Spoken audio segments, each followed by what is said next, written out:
চুক্তিভিত্তিক অস্থায়ী তৃতীয় ও চতুর্থ শ্রেণীর কর্মীদের বেতন বাড়ালো রাজ্য সরকার। 1 এপ্রিল থেকে এই বেতন বৃদ্ধি কার্যকর হবে। অর্থ দপ্তর থেকে এ সম্পর্কে নির্দেশিকা প্রকাশ করা হয়েছে।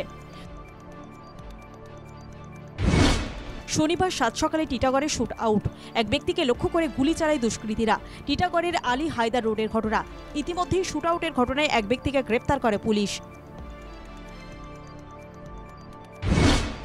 বর্ধমান শহরে বিজেপির গোষ্ঠীদ্বন্দ্ব প্রকাশ্যে। দলের একাধিক শীর্ষ নেতার বিরুদ্ধে পোস্টার পড়ল এলাকায়। বর্ধমান শহরের কার্জন গেটের কাছে কয়েকটি জায়গায় পোস্টার দেখা যায়। লোকসভা ভোটে নির্ঘণ্ট ঘোষণা হয়নি, তার আগেই নির্বাচনী প্রচারে রাজনৈতিক নেতা নেত্রী এবং তারকা প্রচারকদের মন্তব্যের উপর নিয়ন্ত্রণ রাখতে নির্দেশিকা জারি করল জাতীয় নির্বাচন কমিশন। বেজে গিয়েছে লোকসভা ভোটের দামামা। আরামবাগের পর শুক্রবার কৃষ্ণনগরে সভা করেন প্রধানমন্ত্রী। পাশাপাশি বেশ কয়েকটি সরকারি প্রকল্পের উদ্বোধন ও শিলান্যাস করেন তিনি। রাজ্যে রুট মার্চ ঘোষণা করল কেন্দ্রীয় বাহিনী। ভোট ঘোষণার আগেই রাজ্যে এসে পৌঁছেছে 100 কোম্পানির কেন্দ্রীয় বাহিনী। নির্বাচন কমিশনের নির্দেশ মতো এরিয়া ডমিনেশনে নেমে পড়েছে বাহিনীর সদস্যরা। দমদমে ইন্টারলকিং কাজের জন্য একাধিক ট্রেন বাতিলের বিজ্ঞপ্তি ঘোষণা করেছিল পূর্ব রেল। সেই বিজ্ঞপ্তি আপাতত বাতিল। চলতি সপ্তাহে এই কাজ হচ্ছে না, নতুন করে বিজ্ঞপ্তি দিয়ে জানিয়েছে পূর্ব রেল। হাইকোর্টের নির্দেশে প্রাথমিক শিক্ষক নিয়োগের নতুন প্যানেল প্রকাশ করতে চলেছে প্রাথমিক শিক্ষা পর্ষদ। 39 জন চাকরি প্রার্থীকে নিয়োগের জন্য প্রাথমিক শিক্ষা পর্ষদকে নতুন প্যানেল প্রকাশের নির্দেশ দিয়েছিল কলকাতা হাইকোর্ট।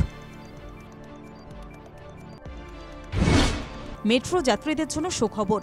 লোকসভা ভোটের আগেই আরও 3টি রুটে চালু হতে চলেছে মেট্রো।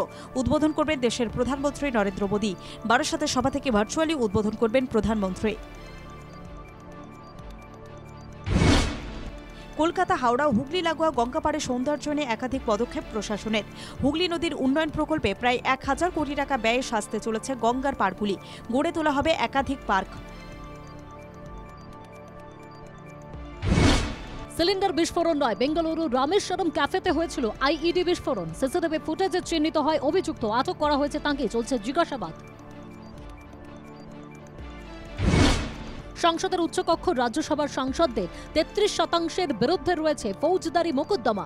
ন্যাশনাল ইলেকশন ওয়াচ এবং এডিআর এর যৌথ সমীক্ষায় রাজ্যসভার 2 জন সাংসদদের বিরুদ্ধে খুন এবং 4 সাংসদের বিরুদ্ধে হত্যার চেষ্টার মামলা আছে। ভোটের মুখে রাজনীতি থেকে অব্যাহতি চান ঘোষণা করলেন পদ্ম সাংসদ ক্রিকেটার গৌতম গম্ভীর। 2019 সালের লোকসভা নির্বাচনের আগে বিজেপিতে যোগ দিয়েছিলেন। বিজেপির টিকিটে পূর্ব দিল্লির লোকসভা কেন্দ্রে জিতেও ছিলেন। মহাদেব অনলাইন বেটিং অ্যাপ মামলায় বেআইনিভাবে আয় করা 580 কোটি টাকা ফ্রিজ করল ইডি। এছাড়াও তল্লাশি অভিযান চলাকালীন 1.86 কোটি টাকা এবং 1.78 কোটি টাকার সামগ্রী বাজেয়াপ্ত করা হয়েছে।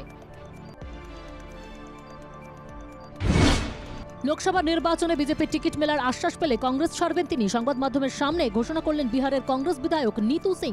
নিতু বলেন তিনি এবার লোকসভা ভোটে লড়তে চান, তাই যে দল টিকিট দেবে সেখানেই যাবেন তিনি।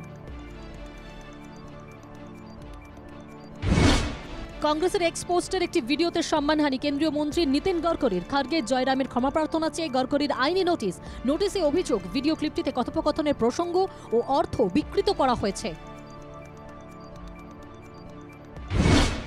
দীর্ঘ 42 বছর পর বড় পর্দায় কামব্যাক করছেন মহানায়ক উত্তম কুমার। এ যেন অবিশ্বাস্য।